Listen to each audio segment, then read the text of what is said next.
ప్రభునందు ప్రియమైన సహోదరి సహోదరులారా, ఫిట్నెస్ కోచ్ మనకి ఆరోగ్యం బాగుండాలని, మన గుండె బలపరచబడాలని, మనకి ఆరోగ్య సూత్రాలు చెప్పి దగ్గరుండి ట్రైనింగ్ ఇచ్చేవాళ్ళు ఉంటారు.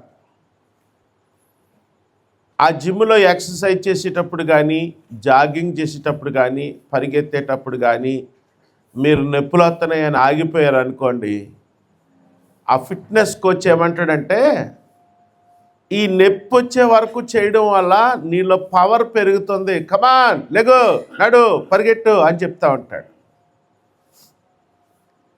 భక్తిలో కూడా మనం చేస్తామని అనుకున్నప్పుడు మీకు అభ్యంతరాలు వస్తున్నాయి అనుకోండి, దాని అర్థం ఏంటంటే వాటిని జయించి ముందుకెళ్తే మనం ఆధ్యాత్మికంగా శక్తిని పొందుకుంటాం. లగాలి, ముందుకు సాగాలి. No pain no gain. ఏమీ నొప్పి లేకోకుండా ఉంటే ఏమీ సాధించలేమండి మనం. ఈ రోజున దేవుని ప్రేమను మనం ధ్యానం చేస్తూనే ఉన్నాం, కానీ ఈ రోజున దేవుని ప్రేమలో ఉన్న లోతు అర్థం చేసుకోవడానికి ప్రయత్నం చేద్దాం. ఆ పరిశుద్ధాత్మ దేవుడు మనకి సహాయం చేస్తాడు. శ్రమల కాలాలు, శిలువ ధ్యానాలు, ఉదయకాల ప్రార్థన కూడికలు వ్రతంగా దీక్షగా ప్రారంభించాం. ఎక్కడ గణనీయంగా జనం తగ్గిపోవడం లేకోకుండా శ్రద్ధగా మనం ముందుకు సాగుతున్నాం. ఇది దేవుడిచ్చిన కృప. ఇప్పుడు ఈ ప్రయాణంలో ఏదైనా మీకు నొప్పి అనిపించినా, బాధ అనిపించినా, అభ్యంతరాలు వచ్చినా మీరు నిరుత్సాహపడకండి. ఎవరో వచ్చి మీ భుజం మీద ఇలా తట్టరు, మీ భుజాన్ని మీరే తట్టుకోండి.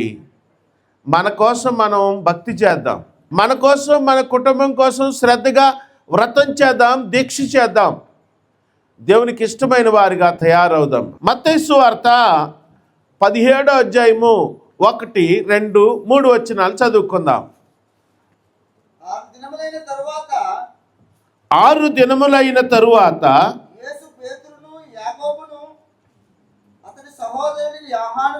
యేసు పేతురును యాకోబును యోహానును వెంట పెట్టుకొని ఎత్తైన ఒక కొండ మీదకి ఏకాంతముగా పోయి వారి ఎదుట రూపాంతరము పొందెను. ఆయన ముఖము సూర్యుని వలె ప్రకాశించెను. ఆయన వస్త్రములు వెలుగు వలె తెల్లని వాయెను. ఇదిగో మోషేయు ఏలియాయు వారికి కనబడి ఆయనతో మాట్లాడుచుండిరి. ఇక్కడ దేవుని వాక్యాన్ని మనం జాగ్రత్తగా గమనిస్తే యేసుక్రీస్తు వారికి ఎంతమంది శిష్యులండి? 12 మంది శిష్యులు. వాళ్ళని అపోస్తులు, పంపబడిన వారు అన్నారు. వీళ్ళకున్న క్వాలిఫికేషన్ ఏంటయ్యా అంటే, యేసుక్రీస్తు వారితో సన్నిహిత సంబంధం కలిగి ఆయన భుజాన్ని గుద్దుకుంటూ ఆయన ప్లేట్లో లాగేసుకుని తినేసిన వాళ్ళు అన్నమాట వీళ్ళంతా. ఆయన ప్రసంగాలని విన్నవాళ్ళు, ఆయన చేసిన అద్భుతాలు చూసినవారు, స్వస్థతలు చూసినవారు, చనిపోయిన వారిని ఆయన తిరిగి లేపుతున్నప్పుడు ఆయన పక్కనే ఉన్నవాళ్ళు అపోస్తులు. ఆ తరువాత ఈ 12 మంది శిష్యుల కనుసైగలలో యేసుక్రీస్తు వారు వస్తున్నారు, యేసుక్రీస్తు వారు స్వస్థపరుస్తారని చెప్తూ స్వస్థతలు, అద్భుతాలు, ఆశ్చర్య కార్యాలు ఆయనకు ముందుగా వెళ్ళి చేసి ఆ గ్రామాన్ని, ఆ పట్టణాన్ని యేసుక్రీస్తు వారి కోసం సిద్ధం చేసేవాళ్ళని 72 దేవుడు ఏర్పరచుకున్నాడు. ఈ రోజున ముగ్గురు కనపడుతున్నారు, పేతురు, యోహాను, యాకోబు. ఇదేంటండి? అవునండి, చేసుకున్న వాళ్ళకి చేసుకున్నంత. ఈ 72 పనిచేశారు, దేవుడే పిలిచాడు, వాళ్ళకి అధికారం ఇచ్చాడు, దేవుడు అద్భుతాలు, ఆశ్చర్యకార్యాలు, స్వస్థత కార్యాలు చేశారు. వాళ్ళు వస్తుంటే దెయ్యాలు పరిగెడుతున్నాయి. అద్భుతాలు జరిగినాయి. ఈ 72 వచ్చి సంతోషంగా ఆయన చెప్తే ఆయనకు యేసుక్రీస్తు వారికి రిపోర్ట్ ఇస్తుంటే ఆయన చాలా సంతోషపడ్డాడంటండి. అమ్మా, మీకు తెలుసో తెలీదో, మీరు వ్రతం గనక నిష్ఠగా చేస్తే, దాంట్లో భాగంగా నీ కుటుంబాన్ని, నీ ఇరుగు పొరుగు వారిని ఈ ఉదయకాల ప్రార్థన కూడికకు నడిపించే ప్రయత్నం చేస్తే, నువ్వు కదిలితే, నువ్వు నోరు ఇప్పితే అద్భుతాలు చేయడానికి యేసయ్యకి ఏమీ అభ్యంతరం లేదండి. మనమందరము విశ్వాసులుగా, మనమందరం ఆయన కొరకు సాక్షులుగా ఆయన ప్రేమను ప్రకటించడానికి ప్రయత్నం చేస్తూ ఉంటే దేవుడు అద్భుతాలు చేస్తానే ఉంటాడండి. ఇంకోటి ఏంటంటే, మనం ఇలాగే యేసుక్రీస్తు వారు పంపిన 72 మంది శిష్యులుగా మనము దీక్ష చేస్తూ ఉంటుంటే ఆయన చాలా సంతోషిస్తూ ఉంటాడండి. దేవుని సంతోష పెట్టడానికి, దేవుని ఆశీర్వాదాలు పొందుకోవడానికి, దేవుని అభిషేకం పొందుకోవడానికే ఈ ఉదయకాల ప్రార్థన కూడికలు, ఈ వ్రతము, ఈ దీక్ష. ఇక్కడ మనము 72 శిష్యులను చూసాము, 12 మంది శిష్యులను చూసాము. కానీ ఈ రోజున మత్తయి సువార్త 17వ అధ్యాయంలో ముగ్గురు కనపడుతున్నారండి. వాళ్ళ ప్రత్యేకత ఏంటంటే, దేవుడు వారి కొరకు ఒక ప్రత్యేకమైన భాగ్యాన్ని వారి కొరకు కేటాయించాడండి. ప్రభునందు ప్రియమైన సహోదరి సహోదరులారా, మీకు అనుమానం రావచ్చు, అదేంటండి 12 మంది శిష్యులు ఉన్నారు కదా, ఆ 12 మంది ఏంటి, మళ్ళీ వాళ్ళలో ఈ ముగ్గురు ఏంటి, యేసుక్రీస్తు వారికి పక్షపాతం ఉందంటారా అని అనుకోవచ్చు. ఈ 12 మంది శిష్యుల్లో ఆబ్సెంట్లు అయిన వాళ్ళు ఉన్నారండి. ఈ 12 మంది శిష్యుల్లో మధ్యలో ఆయనకు దూరంగా వెళ్ళి మళ్ళా బుద్ధి తెచ్చుకుని వెనక్కి వచ్చిన వాళ్ళు ఉన్నారండి. కానీ పేతురు, యోహాను, యాకోబులు ఆయన్ని అంటి పెట్టుకుని ఉన్నారు. ఆయన ప్రేమను సంపూర్ణంగా అర్థం చేసుకోవడానికి ప్రయత్నం చేశారు. ఆయన క్షమాపణ మీద నమ్మకం ఉన్నవాళ్ళుగా ఉన్నారు. నేను పాఠం ప్రారంభంలోనే చెప్తున్నానండి, చివరిలో కాదు. చేసుకున్న వాళ్ళకి చేసుకున్నంత 72 ఆయన కోసం సాక్షులుగా నిలబడ్డారు. 72 ఆయన రాయబారులుగా ముందుకెళ్లారు. పట్టణాలను జయించారు. పట్టణాల్లో ఉన్న దెయ్యాలను ఎల్లగొట్టారు. పట్టణాల్లో రోగులను స్వస్థపరిచారు. పట్టణాల్లో అనేక మందికి ఇంటింటా వెళ్ళి స్వార్థ ప్రకటించారు. వాళ్ళని వెనకాలండి మానిటర్ చేస్తూ, నియంత్రిస్తూ, వాళ్ళని ముందుకు సాగుతూ యేసుక్రీస్తు వారి ఆలోచనలను ఈ 72కి అందించి ఈ ప్రపంచ దేశాల్లో అన్ని ఖండాలకు స్వార్థను విస్తరింపజేసింది యేసుక్రీస్తు వారి ఎన్నుకున్న 12 మంది శిష్యులు. ఆ శిష్యులలో ఈ ముగ్గురికి ఉన్న ప్రత్యేకమైన క్వాలిఫికేషన్ ఏంటంటే, ఆయనను ఎప్పుడూ వదిలిన వాళ్ళు కాదండి, ఆయనను అంటి పెట్టుకుని ఉన్న వాళ్ళంట. బైబిల్ గ్రంథంలో 4 సువార్తలను జమకట్టి మనము పరిశీలన చేస్తే ఈ ముగ్గురు ఆయనను ప్రశ్నించడంలోనూ, ఆయన చెప్పింది తెలుసుకోవడంలోనూ, ఆయన ప్రశ్నించినప్పుడు సూటిగా వాళ్ళ విశ్వాసాన్ని ప్రకటించిన వాళ్ళుగాను ఉన్నారు. ఈ రోజున యేసుక్రీస్తు వారు వాళ్ళ ముగ్గురిని తీసుకుని ఎత్తైన ప్రదేశానికి తీసుకెళ్తున్నాడండి. తీసుకెళ్ళి ఆ సన్నివేశాన్ని మనం జాగ్రత్తగా గమనిస్తే, ఒక చోట వాళ్ళ ముగ్గురు ఆగిపోయి విశ్రాంతి తీసుకోవడం మొదలుపెట్టారు. వాళ్ళను దాటి ఇంకొంచెం ముందుకి, ఇంకొంచెం పైకి వెళ్ళి ఆయన నిలబడి ప్రార్థన చేసుకుంటూ ఉన్నాడండి. ఈ లోపల ఎక్కడి నుంచో వెలుగొచ్చి ఆయన మీద పడలేదండి. మీరు జాగ్రత్తగా గమనించాలి. ఎక్కడనో నుంచో వెలుగొచ్చి ఆయన మీద పడలేదండి. ఆయన స్వయంగానే ప్రకాశించడం ప్రారంభించాడు. అర్థమైన వాళ్ళందరూ స్తోత్రం చెప్పండి. ఆయన ముఖము ప్రకాశించడం మొదలుపెట్టింది. ఆయన అంతా ప్రకాశవంతంగా మారిపోయాడు. ఆయన వస్త్రాలు తెల్లనివి అయిపోయినాయి అంట. 4 సువార్తల్లో జాగ్రత్తగా గమనిస్తే ఈ ప్రపంచంలో ఏ చాకలి శుభ్రం చేయనంత తేజోమయంగా వస్త్రాలు మారిపోయినాయి అంటండి. యేసుక్రీస్తు వారు అందరినీ ప్రేమించాడండి. నిన్ను ప్రేమించలేదా? నీకేమీ మేలు చేయలేదా? మనం ఎన్నిసార్లు నానా తొక్కులను తొక్కుతుంటే, ఒక బిడ్డ ఉన్నాడు, పసిబిడ్డ, బట్టలు పాడు చేసుకున్నాడు, బట్టలోనే అన్నీ అయిపోయినాయి. తల్లి ఏం చేస్తుందండి? డస్ట్బిన్లో పడేద్దా? ఏం చేద్ది? శుభ్రం చేస్తుంది.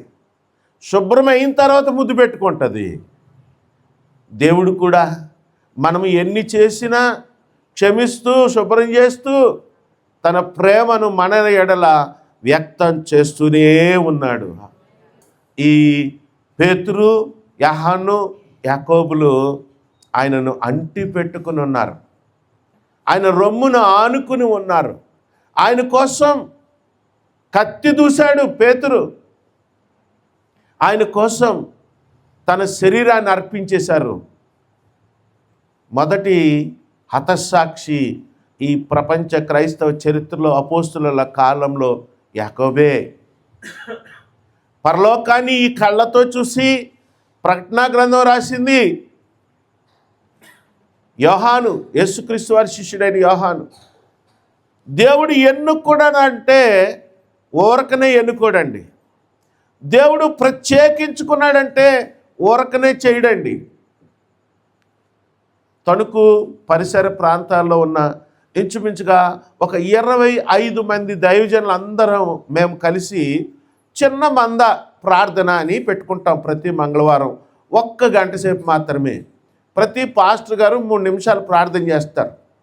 ఆయన తన కుడి చేతి వైపున ఉన్న వారి గురించి ప్రార్థన చేస్తాడు, ఎడం చేతి వైపున ఉన్న వారి గురించి ప్రార్థన చేస్తాడు, ఆయన గురించి ఆయన చేసుకుంటాడు. ఇలాగా ఈ చిన్న మంది అంటే అర్థం ఏంటంటే, రాజుగారికి చాలా ఆస్తి ఉంటుంది. ఆ రోజుల ఆస్తిని పశువులను కూడా లెక్కలు పెట్టేవారు. ఈ రోజుకి కూడా పశువు కొన్ని వందల మంది గొర్రెలను అనుకున్న అది ఆస్తి కదా. కానీ రాజుగారి కోసం రాజుగారే వచ్చి కూర్చుని వాటితో అల్లారు ముద్దుగా కంచేపు సమయం గడిపే ఒక చిన్న మంది ఉంటుంది. పెద్ద మంది ఉంటుంది, కొన్ని వేల, కొన్ని వందల. కానీ ఈ చిన్న మంది ఏంటంటే రాజుగారికి సన్నిహితంగా ఉన్న రాజుగారి కొరకు, రాజుగారి అవసరాల కొరకు ప్రత్యేకించబడిన మంద అన్నమాట.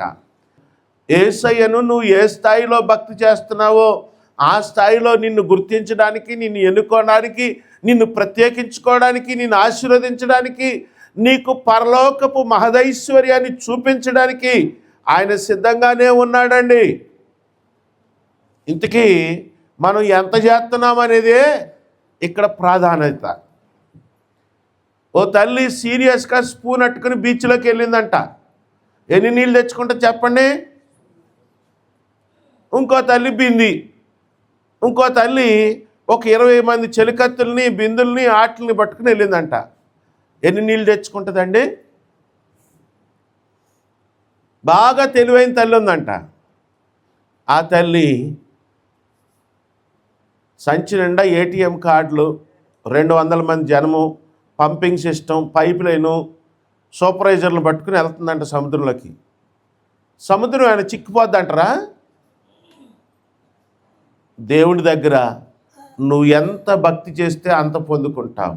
ప్రాబ్లం నీ దగ్గర ఉంది. నువ్వు చేసుకుంటే, నువ్వెంత చేసుకుంటే అంత. హల్లెలూయా. 72 చేసుకున్నారు. వాళ్ళు పట్టణాలను జయించారు. 12 మంది చేసుకున్నారు. దేశాలకి యేసుక్రీస్తు వారి శిష్యుల సింబల్సే పెట్టుకున్నారు. యేసుక్రీస్తు వారి శిష్యుల సింబల్స్ జాతీయ పతాకాలుగా మారిపోయినాయి. ఇక్కడ ఈ ముగ్గురు ప్రపంచ క్రైస్తవ్యానికి కిరీటాలుగా మారిపోయారండి.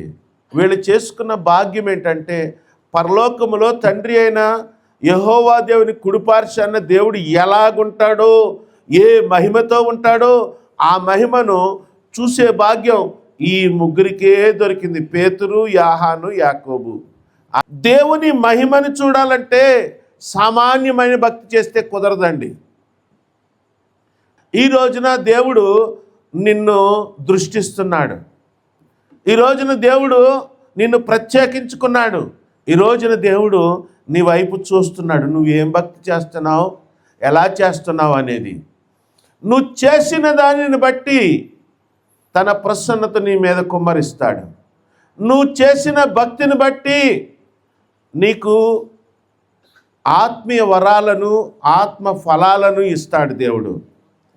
ఈ రోజున పేతురు, యాహాను, యాకోబులు ప్రపంచ క్రైస్తవ్యానికి కిరీటాలుగా మారిపోయారండి. ఈ మానవ జాతికి ఎవ్వరికీ లేని భాగ్యము ఈ ముగ్గురికే దొరికింది. ఏంటంటే పరలోకములో దేవుడు ఎలాగుంటాడో చూసే, ఈ మట్టయిపోయే కళ్ళతో చూసే భాగ్యము వారికి దొరికిందండి. థియలాజికల్గా, వేదాంత విద్య ప్రకారంగా ఈ ముగ్గురిని ఏమన్నారంటే యేసుక్రీస్తు వారి అంతరంగిక బృందము అని చెప్పారు. నువ్వు గనక ఆయన అంటి పెట్టుకుని ఉంటే, నువ్వు గనక ఆయనకు దగ్గరగా ఉంటే నిన్ను ఆయన తన అంతరంగిక బృందంగా పిలవడానికి ఆయన ఏం అభ్యంతరం లేదండి. ఆయన మహిమను నీకు చూపించాలనుకుంటున్నాడు. నువ్వు ఏ స్థాయిలో భక్తి చేయాలి? నేను మీకు చెప్తానే ఉన్నాను. ప్రారంభం రోజు అమ్మా కాళ్ళు చేతులు మొహం గడుకుని ఒక అరగ్లాసుడు మంచినీళ్ళు తాగి నీకు ఇష్టం వచ్చిన చోట నువ్వు ప్రశాంతంగా కూర్చో. నీ మనసును కల్వరిలో ఉన్న యేసయ్య, సిలువలో ఉన్న యేసయ్య, సిలువ మీద ఉన్న యేసయ్య, సిలువలో భూమికి ఆకాశానికి మధ్యన ఎలాడుతూ రక్తాలు చిందిస్తూ నీ వైపే జాలిగా చూస్తున్న యేసయ్య వైపు ఒక్కసారి కళ్ళు మూసుకుని మనసుతో చూడు తల్లి అని చెప్తున్నా ఉన్నానా లేదా? చేసుకున్న వారికి చేసుకున్నంత. 72 పట్టణాలను జయించారు, దెయ్యాలను పారద్రోలారు, రోగులను స్వస్థపరిచారు, ఇంటింటా సువార్త ప్రకటించారు. మీ ఇంటికి శుభము కలుగునుగాక, దేవుని శాంతి మీకు కలుగునుగాక అని ప్రకటించారు. 12 మంది దేశాలను, ఖండాలను, ప్రపంచాన్ని తల్లకిందులు చేశారు. ఇంకొక మెట్టు ఉందండి, ఒకే ఒక్క మెట్టు ఉంది. అదేంటంటే ఆయన మహిమను చూడాలి. ఆయన మహిమను చూడాలి. అమ్మా నువ్వు నమ్మడానికి ప్రయత్నం చేయి, నువ్వు నమ్మడానికి ప్రయత్నం చేయి. ప్రార్థన చేయండి, విజ్ఞాపన ప్రార్థన చేయండి, తపస్సు చేయండి, ధ్యానం చేయండి.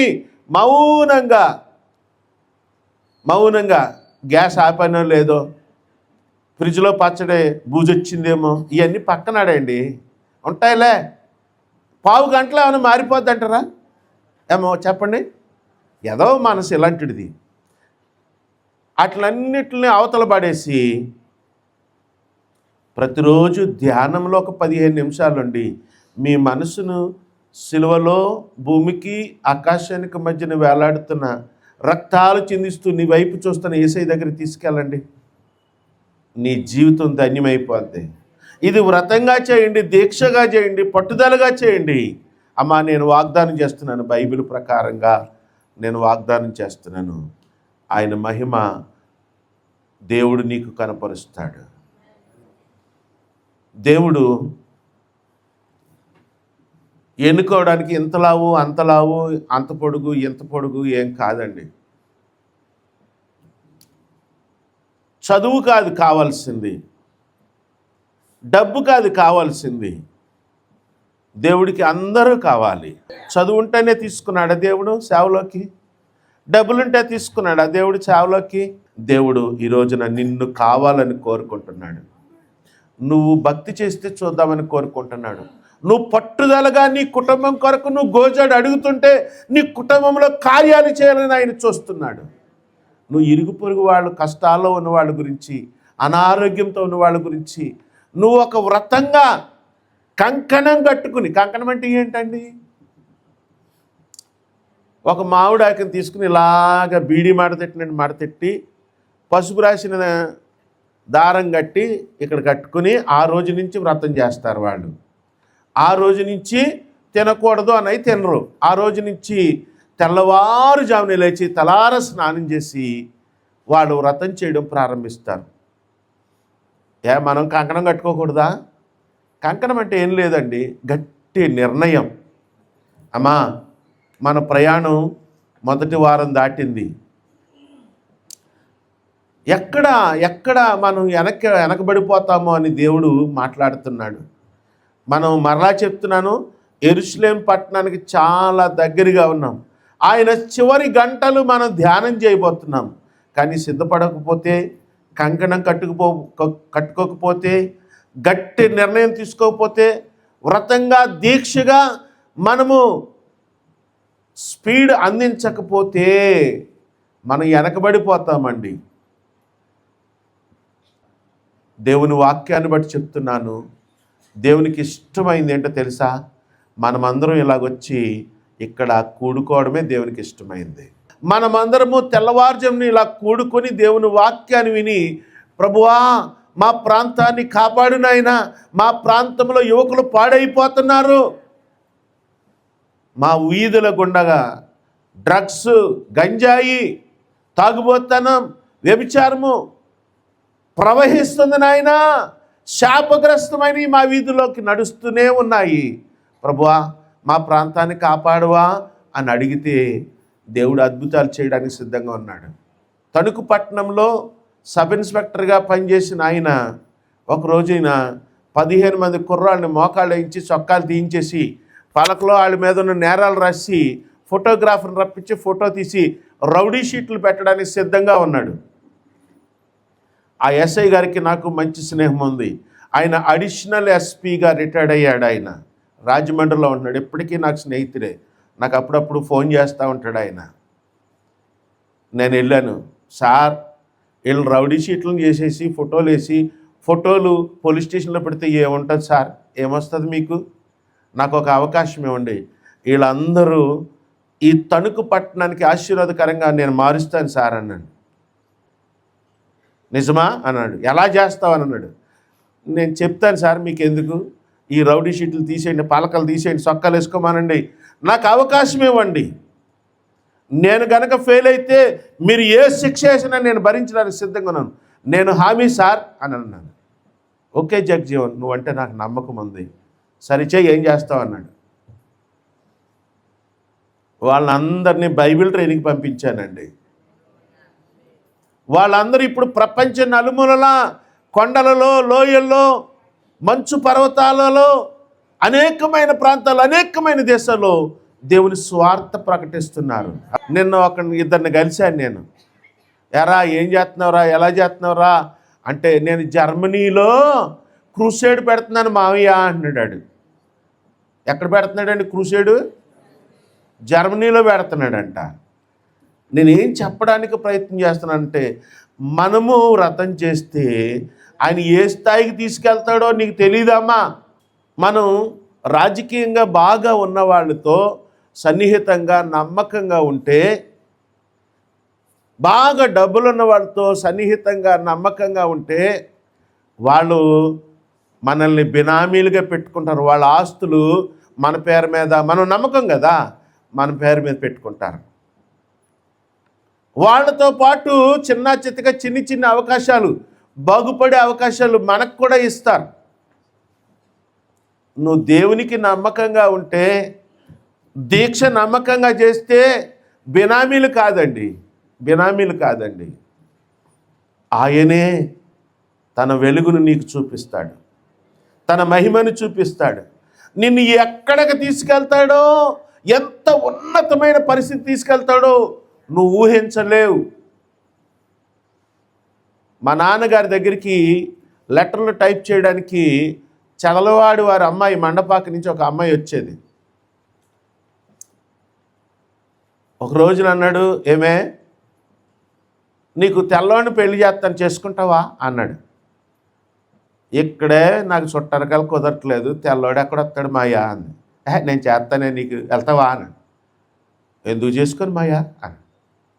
మేరీలాండ్లో కొన్ని వందల ఎకరాల భూములుండి బంగాళాదుంపలో ఎక్స్పోర్ట్ చేసేవాడుకి ఈ అమ్మాయికి పెళ్ళి అయిందండి. మా నాన్న ఏర్పాటు చేశాడు.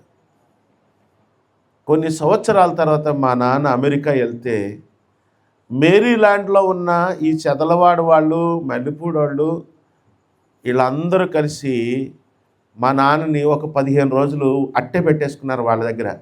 ఈ తణుకు ప్రాంతపు ఈ గోదావరి యాసతో మాట్లాడుతున్న మాటలు చూసి వాళ్ళు సంతోషపడిపోతూ ఉండేవారంట. ఆ తర్వాత ఈ అమ్మాయి, మావయ్య ఆ రోజు నువ్వు నన్ను ఈ ప్రపోజల్ పెట్టావు, నీ మాట విన్నాను, ఈ రోజున మేరీలాండ్లో ఉన్న అతి భాగ్యవంతులు, మేరీలాండ్ అంటే మీకు తెలియదేమో, అమెరికాలో బాగా భాగ్యవంతులు ఉండే పట్టణం అది. తెలుగు వాళ్ళు ఎక్కువగా ఉంటారు అందులో. తణుకు ఈ పరిసర ప్రాంతాలలో ఎక్కువగా ఉంటారు. వాళ్ళందరూ సామాన్యమైన వాళ్ళు కాదు, కుబేర్లు, మల్టీ మిలీనియర్స్.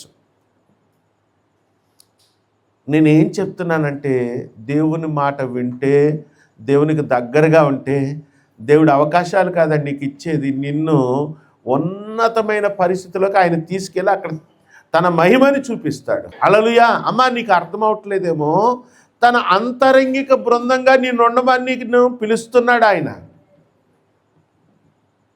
నిన్నటి రోజున ఆయన సువార్తను ప్రకటించేవారిగా, ఆయన కొరకు నిలబడేవారిగా పిలిచాడు ఆయన.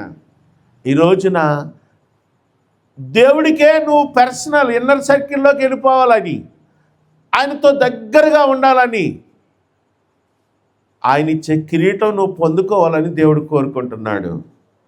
ఈ రోజున నువ్వేమనుకుంటున్నావు, అసలు నీ నీ ఈ దీక్ష గురించి నువ్వేమనుకుంటున్నావు, నువ్వు ఎంత సమయం గడుపుతున్నావు, నీ ప్రయత్నం ఏంటి ఒకసారి లెక్కేసుకో.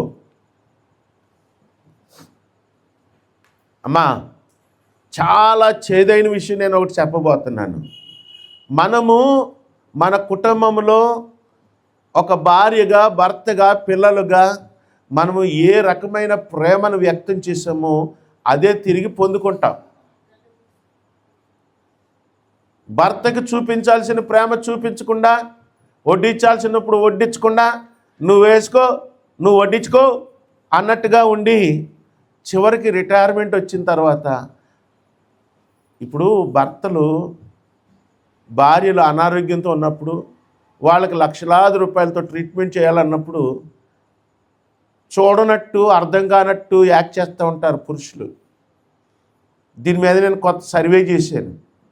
ఎందుకయ్యా అంటే, ఆడికి మెదడులో ఎక్కడో ఒకటి ఫీలింగ్ ఉండిపోయింది. ఇది కొంచెం ఇబ్బందిగానే ఉంటుంది, కానీ నిజాలు ఇవన్నీ. కనుక మనం వ్రతం చేయాలనుకున్నప్పుడు చేయాలంతే. అప్పుడు రెస్ట్ తీసుకుని, అప్పుడు గీర్మానంగా ఉండి, తర్వాత దేవుని ప్రసన్నత కావాలి, నాకు ఈ కష్టం వచ్చింది, ఏంటి నాకే వస్తున్నాయి అంటే వస్తాయి. వ్రతం చేసేవాడికి కష్టాలు రావా? వస్తాయండి.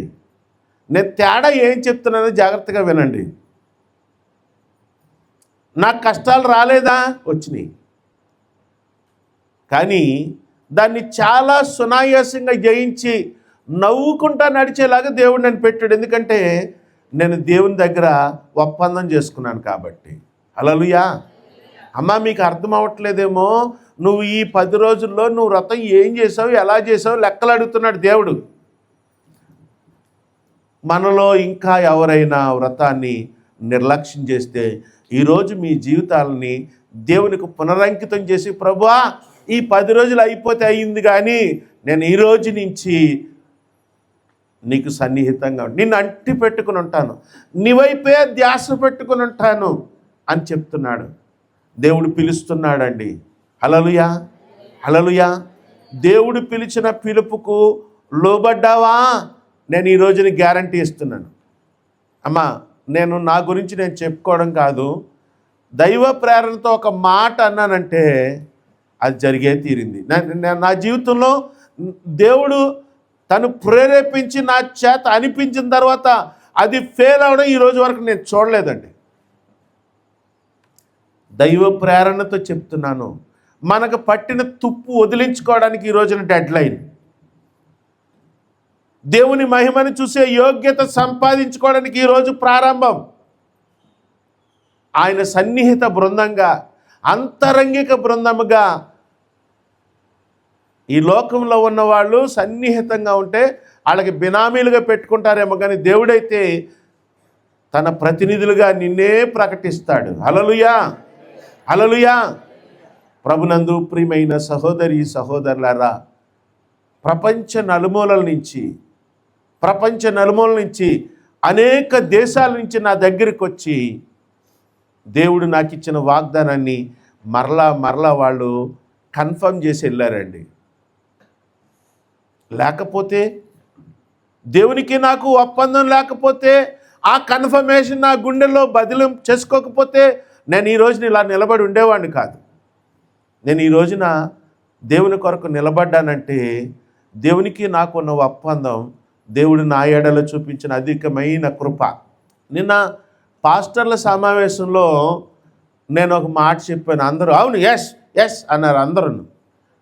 మనం ఎన్నో తప్పులు చేస్తాం కదండి. మాట్లాడండి, కొంచెం తప్పులు చేస్తామా చేయమా? ఏమా చేయరా? చేస్తాం కదా, మనం అందరం మనుషులమి, మనం తప్పులు చేస్తాం. కానీ మనలో ఏదో మనం చేసిన ఏదో ఒక చిన్న మంచి దేవుడికి నచ్చుతుంది అంటండి. వెంటనే దేవుడు ఈ 199 తప్పుల్ని పక్కనెట్టి నువ్వు చేసిన ఆ చిన్న మంచి చూసి నిన్ను క్షమించి నిన్ను శుభ్రం చేసి నీకు పరలోక మహదైశ్వర్యాన్ని ఇస్తాడంట. తన ప్రతినిధిగా నిన్ను డిక్లేర్ చేస్తాడంట, అభిషేకిస్తాడంట, ఆశీర్వదిస్తాడంట. ఆ చిన్న మంచి ఏంటో తెలుసా? ఈ వ్రతం చేయడమే. మన జీవితంలో ఎన్నో ఘోరాలు నేరాలు చేస్తూ ఉంటాం, ఎన్నో తప్పులు చేస్తూ ఉంటాం, ఎన్నోసార్లు పడిపోతూ ఉంటాం, ఎన్నోసార్లు మాట తప్పుతూ ఉంటాం, ఎన్నోసార్లు మన జీవితం వల్ల మన ప్రవర్తన వల్ల యేసయ్యకు చెడ్డ పేరు తీసుకొస్తాం. కానీ అమ్మా, ఒక చిన్న మంచి పని చేసి చూడు, మిగతా వాటిలన్నిటిని దులిపి అవతల పడేసి నిన్ను ఆయన హత్తుకుంటాడు. ఆ చిన్న పని ఏదో కాదండి, ఈ ఉదయకాల ప్రార్థన, ఈ శిలువ దీక్ష. నీ జీవితంలో గతంలో ఎన్నున్నాయి ఏమున్నాయి మర్చిపోతాడండి దేవుడు, తీసివేస్తాడు. ప్రభువా, నీకోసం నేను ఈ చిన్న పని చేస్తాను, వ్రతాన్ని చేస్తాను, దీక్షగా చేస్తాను. ఈరోజు నుంచి నీ వెలుగును చూడడానికి నీకు సన్నిహిత అంతరంగిక బృందంగా నేను ఉంటాను ప్రభువా అని ప్రార్థన చేయండి. అందరూ ఆకాశం వైపు చేతులెత్తి ఒక్క నిమిషం నీ నోరు తెరిచి ప్రార్థన చేయడం ప్రారంభించండి. దేవుడు నీ కుటుంబాన్ని దర్శిస్తాడు. దేవుడు నిన్ను తన వ్యక్తిగత అంతరంగిక బృందంగా ప్రకటిస్తాడు. ఆయన ప్రార్థన చేద్దాం. ప్రభువా, నీకు వందనాలు నాయన, గొప్ప దేవుడా, నీకు వందనాలు ప్రభువా. ఈ దీక్ష నీకు ఇష్టమైన దీక్షగా నేను చేయడానికి సహాయం దయచేయండి.